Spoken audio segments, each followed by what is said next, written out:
yeah, it was quite dynamic and controversial at the time, which I love. Good on you, Spartan, for knocking out what is easily, I think, my favourite beer style. I am also a bit of a history nerd. And beer history, I think, is really fascinating because it's driven a lot of changes societally. Things like refrigeration, germ theory, civilization basically wouldn't exist were it not for people trying to brew better beer. And this style of beer has had such a massive impact on beer globally, because it really did, this and Pilsner, the two kind of pale golden lagers. I think something over 90% of beer brewed in the world today is a variation or kind of a spin-off of those two styles, which is massive. And it all happened really quickly over a very short space of time as well. So I guess when we're talking about European pale beers, you kind of have to talk about, I mean, there's three people, but we're in Bavaria, so we're going to talk about two people specifically. So Gabriel Sedlmayr and Anton Dreher. And I should say Gabriel Sedlmayr the second because his dad was the first Gabriel Sedlmayr that was at the head of Spartan Brewery in Bavaria. Spartan were always like a really innovative brewery. They were kind of pushed a lot of boundaries, doing a lot of really interesting and kind of awesome things. But when he passed away and the brewery changed hands over to his son was good friends with Anton Dreher, who was an Austrian brewer from Vienna, and they became really interested, verging on obsessed with some of the English malting techniques that were sort of being developed at that time. So this is kind of mid 1800s. I love history, but I'm terrible at dates and times. It's a horrible combination of things to have. At some point. But basically, they the two of them went on a tour with a third person actually, who was the Czech, the person who started brewing pilsners.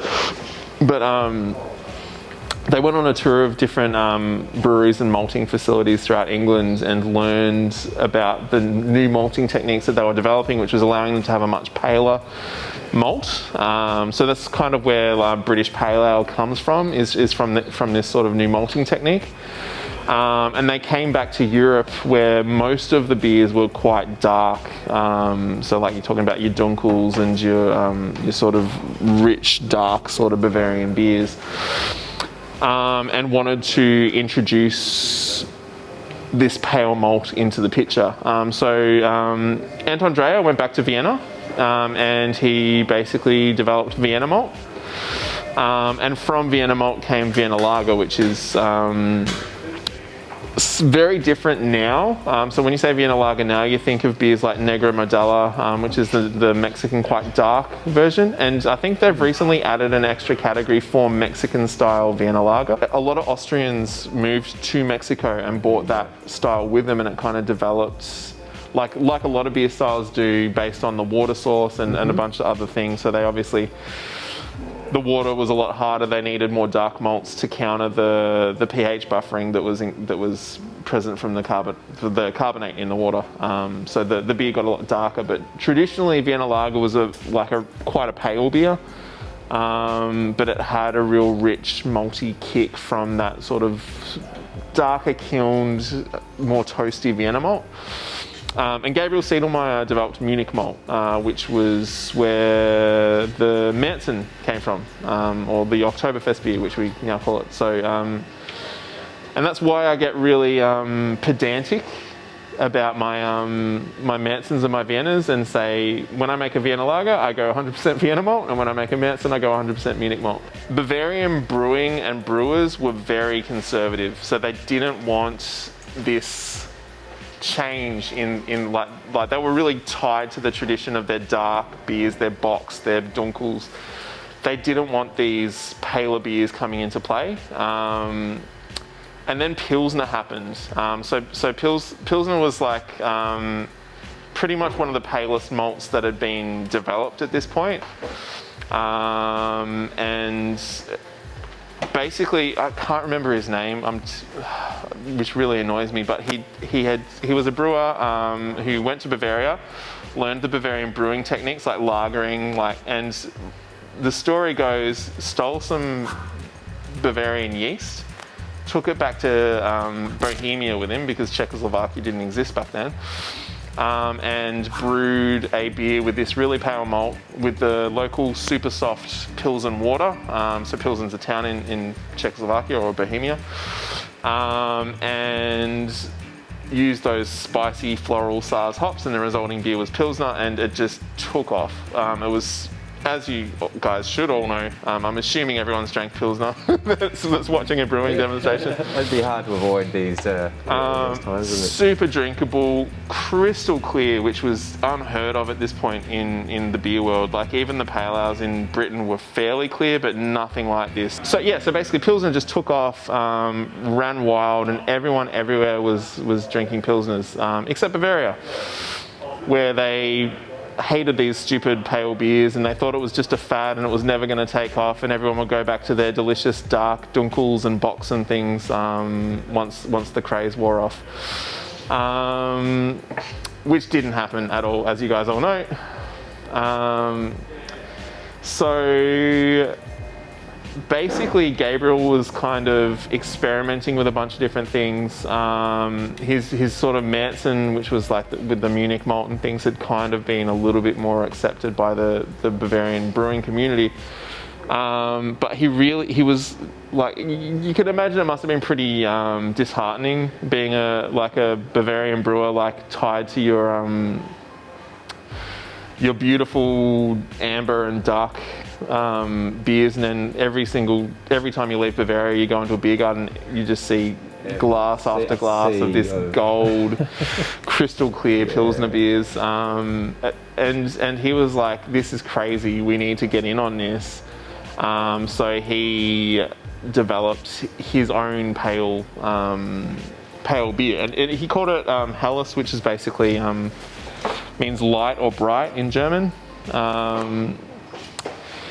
And it was different to a Pilsner. He didn't just make a Pilsner. Because he was working with Bavarian water, he was working with his own malt that he'd kind of sort of made, and like a whole bunch of other sort of things at play, and also using Bavarian hops rather than those sort of Bohemian Which hops. again goes back to your point earlier about how styles are really much a product of the regions that they come from. Absolutely. There's lots of different factors at play which kind of styles grow out of. There's water source, there's economic reasons. So a lot of Belgian beers styles developed based on the taxing system for like how breweries were taxed. So I think you were taxed based on the size of your mash tun. Yeah. So Belgian breweries started doing what we now call turbid mashing, where they just fit as much malt and as little water into their mash tun as possible to get the absolute maximum output from a small mash tun, so they fit into the lower tax bracket. Yeah, so all sorts of weird social and environmental things at play, which kind of beer styles spring out of. So he using the local hops, using the local water, using the malting techniques he'd picked up from the UK. All these things kind of culminated in this beer that he called a Helles. And as you can probably imagine, people loved it, but the Bavarian brewing community wasn't so keen on it. They called him a sellout. They had like big meetings where they were decrying it and saying he was what was the quote? Something about how he was giving Pilsners like a backdoor into the Bavarian beer culture so that they could destroy brewing tradition. So like eating at the gates kind of thing. All of that sort of classic, overzealous, hand-wringing, conservative terror that always happens. They didn't want progress. They didn't want any change to how things were but eventually economic considerations. Excuse me. I'm talking a lot. That's why I'm coughing. I'm not plague-ridden, as far as I know. Yes, and you're an asthmatic too. I am asthmatic too. So the mask does get a little bit oppressive over time. Yeah. Economically speaking, they were looking at how successful Spartan was getting with their delicious Helles beer, and looking at how much less successful they were being with their usual offerings. So one by one, they all kind of eventually caved and started brewing their own versions of the Munich Helles, and it's still to this day. If you're in most parts of Germany, you'll get Pilsner, but if you're in Bavaria, like everyone's drinking Helles. Helles, yeah. Interesting. And yeah, that kind of brings us to where we are now. All of these different massive beer styles, like like locally, you look at things like your Carlton Draft, your VB, your Tui's, all those things. Like them or not, were inspired by these. I mean, Pilsners and Helles is like these pale European lagers, which have kind of grown up out of that sort of series of events in the 1800s. Yeah, it's was quite dynamic and sort of controversial at the time, which I love. Like, I reckon that's awesome. We should be pushing boundaries. We should be challenging the orthodoxy where we can. So good on you, Spartan, for knocking out what is easily, I think, my favourite beer style. Just purely on drinkability. It's one of those beers where when you're thirsty and you want a beer, there isn't a better beer for it. It's you come home after like working like a hard day, and you just need to crush a beer. You pour yourself a pint of Helles and it's gone in 3 sips. It really is that kind of thirst quenching, bulk quantity, Saturday afternoon with your mates sort of beer. But it's also, I think, one of the things I really love about it is that it's more than that. So you can buy a case of, say, like Budweiser or Miller's or Carlton Draft or any of those sorts of beers and slam down 20 of them over the course of a weekend. But with a Helles, you can sit down with a pint of it and really contemplate it as well. So you can drink it in quantity, but you can also sit there and smell it, taste it, and really experience it as well. It's a complex and interesting, yet subtle and extremely drinkable beer, and that's why it's good, because you've got so much going on with it. Yeah, it's hard to describe, but I think, as I was saying before, with the journey we go on as home brewers and beer drinkers, for me, I started out drinking big stinky ales and massively hopped IPAs and went through that phase, and it wasn't that long ago until I discovered good German Pilsners and just delight, Helles, and really growing an appreciation for them. It's now one of my favourite styles of beer, and I look forward to every time spring rolls around. I'm just sort of waiting for Steve to order in those Weihenstephaners, and Well, that's the other thing as well with these types of beers. Good. So, I mean, I love a Pilsner as well, and I think as well that like they're real brewers' beers. Like Pilsner and Helles, there's nowhere to hide. So as a brewer, to make them, you understand what goes into making them. So when you get a good one, you can appreciate how much skill and effort has gone into it, and that kind of adds to the experience of drinking it as well a bit, I think. Yeah. If you and then brewing one as well, there's just so much more satisfaction that you get. Yeah. If you get it right, it's you just know that you just get a feeling of accomplishment. Yeah, it's not just throwing hops at a fermenter until it tastes good. Sort of thing, which is. And I mean, next demo I'm going to be doing is literally that as well.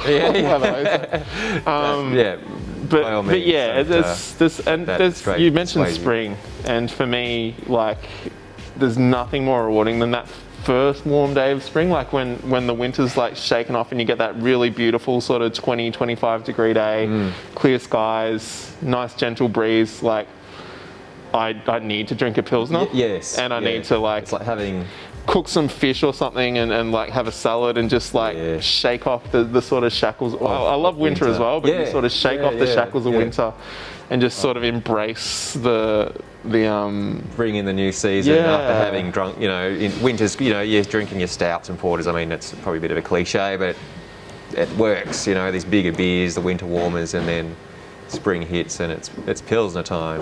Yeah, there's just something really special, just that crisp, clean, hoppy, dry. There's something really special about it, I think. I just sort of think understanding that, knowing the sort of physical, tangible aspects of a beer is really sort of important to brewing it. But for me, understanding the historical kind of background behind the beer as well kind of adds to the experience as well. Like you see where it came from, you see how it became this thing, and even from a brewing perspective, that can be helpful when you're kind of trying to recreate it, because you're like, well, you know, like we were saying before, like the water source that people were using, that, you know, in Czechoslovakia, the Czech Pilsner, the reason why that beer was so successful was because the water in Pilsen was so incredibly soft that they were able to have a super pale malt and mash with it and have it not come out just horribly astringent. If you tried to do that in Dublin, you would get just a disgusting soapy mess of a beer. In much the same way, if you tried to brew a stout in Pilsen, you'd probably end up with a fairly acidic kind of, probably astringent as well, because I think if you go too low with your pH in your mash, you can end up ripping some tannins and stuff out as well. Yeah.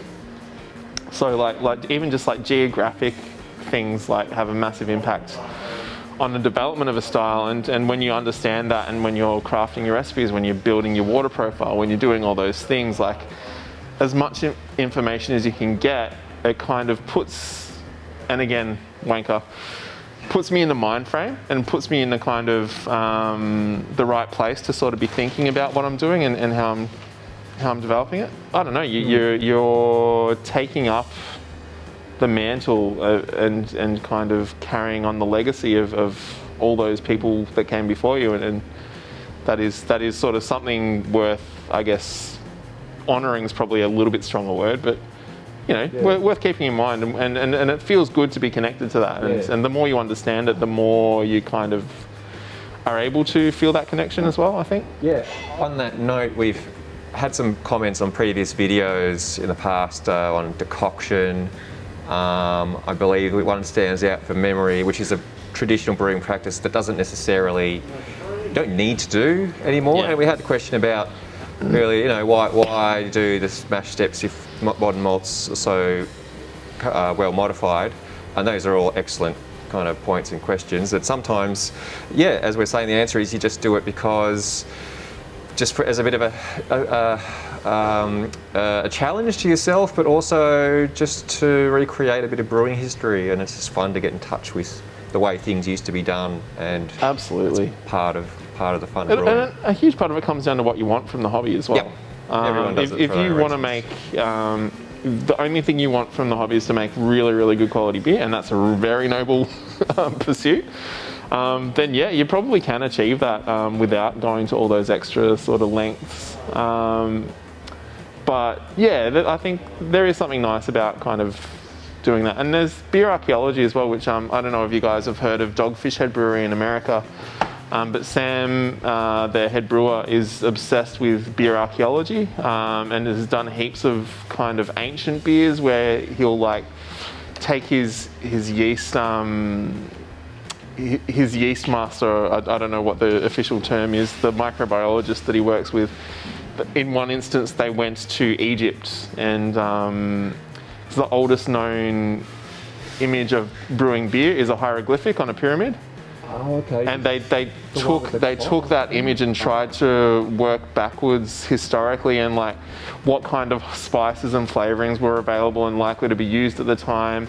From that picture, like what does it look like the process was? They captured wild yeast from under the pyramids, like with a bunch of yeast traps, and then cultured them up. And so they made this ancient beer based on the grains and the seasonings and the wild yeast that was present in Egypt. And like saying, like this could potentially be what they were drinking Is that 5, 6, 7,000 years ago. They made a show about it. Oh, okay. I know there was someone took samples from some earth pots somewhere too and did a chemical analysis to try and recreate the beer that was made at the time based on the information they got from that. But yeah, it could well have been the same thing. Like they did a heap of things, and they actually had a show that they made, which is called Beer Masters. But I don't think on YouTube. It was on Netflix, but it was on the American Netflix. So unless you got a VPN, you might not be able to grab it. Yep. But really interesting. They did lots of different sort of historical beers on that show. Yeah. Without getting too philosophical, that's like I think I use history as a perspective and a lens through most things in life. And it gives us a connection as well. So we've got 10,000 odd years of brewing history behind us, and as soon as you pick up a mash paddle, you're a part of that.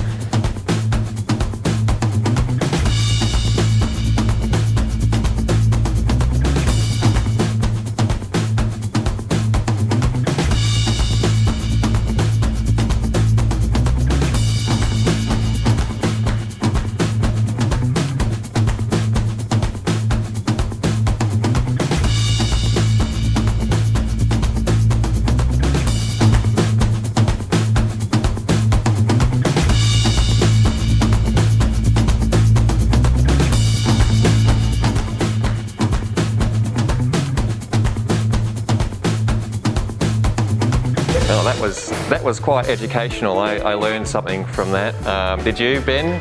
Yeah, he did. He learned something from that. Well, if you found it useful, why not click the links on the side of the screen there, and you'll find some other interesting videos that you can also learn from too. Nailed it. I like the fact that I'm in the background cleaning up as well.